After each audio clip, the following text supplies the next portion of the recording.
In 1942, a young man named Charles McGee walked into an Army recruiting office with a dream so big it barely fit in the room. He wanted to fly. He'd watched the sky his whole life, open, endless, colorless. But the man behind the desk looked him over, smirked, and said, "You people don't fly planes." That phrase should have ended the story right there. For most men in Jim Crow America, it did. The rules were clear. Black men could dig trenches, drive trucks, cook meals, but they would not, under any circumstance, touch a fighter plane. But Charles McGee didn't leave. He stood his ground, because to him, that sentence, "You people don't fly planes," wasn't an order. It was a challenge. So he signed his name, passed the tests, and was sent to a place many white officers thought was a joke: Tuskegee Army Airfield, Alabama. The so-called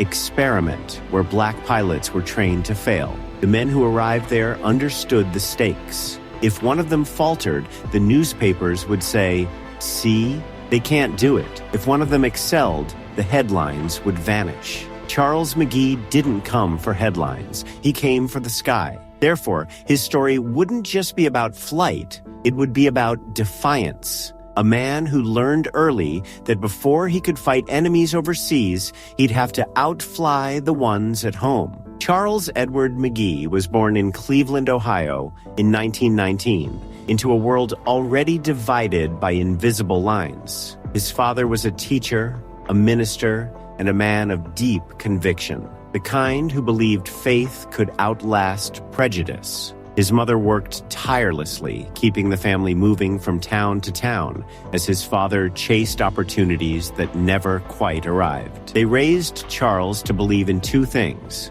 discipline and dignity. Even when doors closed, his father would tell him, "Keep your head high. The world will open eventually, but you can't stand waiting for it to." As a boy, Charles would stand in open fields and watch the tiny silver dots overhead, aircraft cutting through clouds. To him, they looked like freedom, and freedom was something he didn't often see on the ground. He was smart, steady, and ambitious. Graduated high school in the late 1930s, earned his Eagle Scout badge, and enrolled in engineering at the University of Illinois. But the country around him was still segregated by law and by habit. Even in the North, opportunity had a color. When the United States entered World War II, McGee saw his chance to serve. He joined the ROTC, believing that hard work could silence bias. But when he tried to join the Army Air Corps, recruiters laughed. "The skies aren't for you," they said.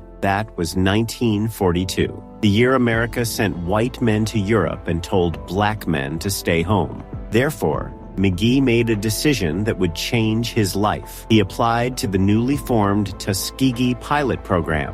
The segregated experiment meant to prove black men couldn't handle flight. He didn't join to make history. He joined to make them wrong. Alabama, 1943. The red dirt of Tuskegee Army Airfield was hot enough to burn through boots. For the hundreds of young black cadets who arrived there, this wasn't just a base. It was a proving ground built on doubt. The program existed because white generals wanted proof that black men couldn't fly. That's what the experiment meant. Not opportunity, expectation of failure. The locals made it clear, too.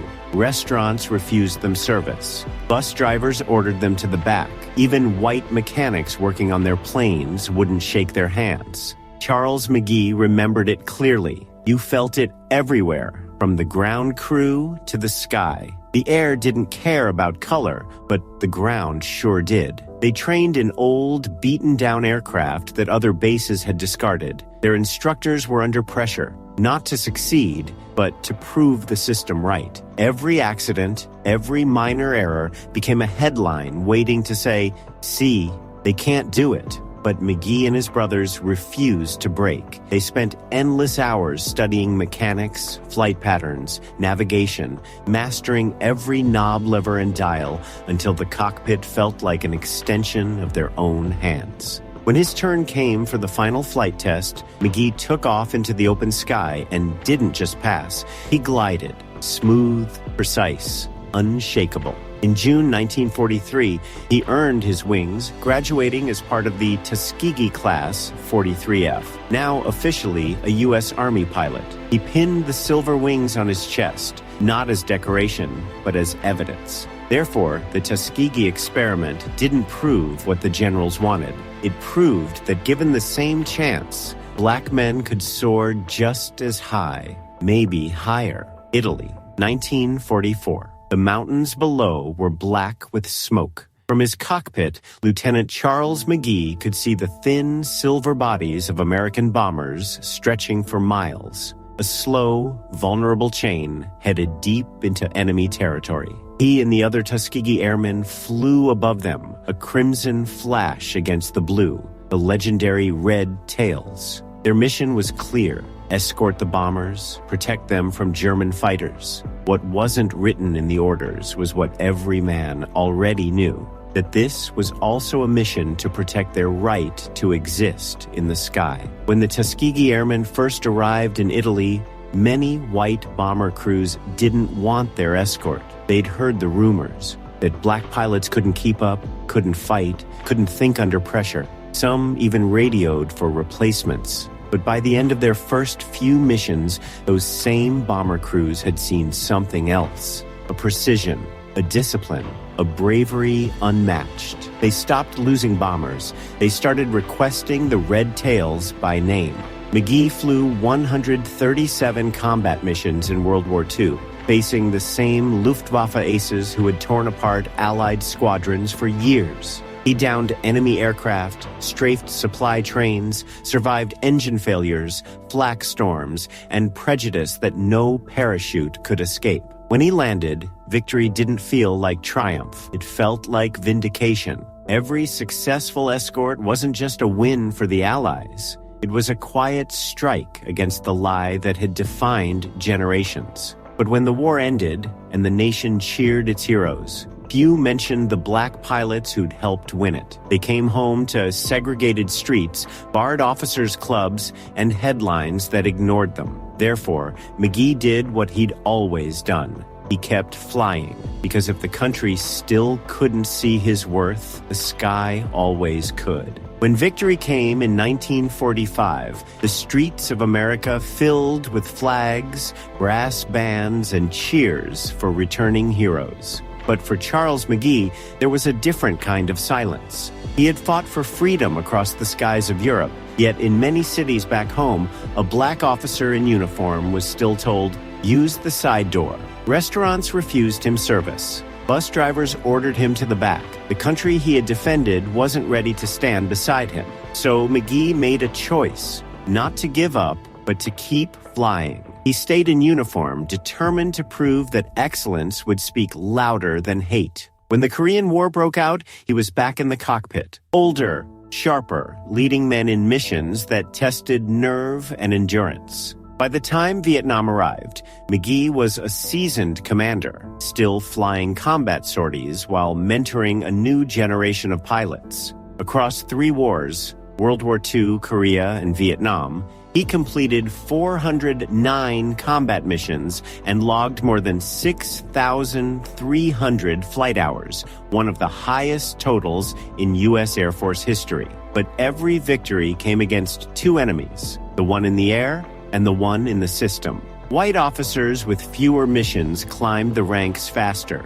Briefing rooms still split along unspoken lines. Even the bases where he served had separate facilities. The uniform didn't erase the color of the man wearing it. Still, McGee refused bitterness. He led by example, believing that quiet mastery was its own form of protest. Therefore, his record became more than numbers. It was endurance made visible. He didn't argue for equality. He demonstrated it 400 times over in the open sky. When Charles McGee finally hung up his flight suit in 1973, he did so quietly. No parade, no spotlight, just the steady dignity of a man who had given everything he had to a country that had not always given back. He retired as a colonel, a title he had earned not once, but again and again, through 3 wars and a lifetime of proof. For years, his name was barely mentioned in history books. Hollywood made war heroes out of others, but few remembered the men who had flown with red tails on their wings and segregation at their backs. But time has a way of circling back, like a pilot coming home to the same runway. In the early 2000s, America began to look again at the record of the Tuskegee Airmen. The statistics were irrefutable, the valor undeniable. McGee began to receive invitations, honors, recognition that should have come decades earlier. In 2007, he stood beside his fellow Tuskegee Airmen as President George W. Bush awarded them the Congressional Gold Medal, the nation's highest civilian honor. Then in 2020, at 100 years old, McGee was promoted to Brigadier General by a special act of Congress. That same year, he took the field at the Super Bowl, smiling under his cap, the crowd roaring for a man they were only just beginning to know. Reporters asked him what he wanted young people to learn from his story.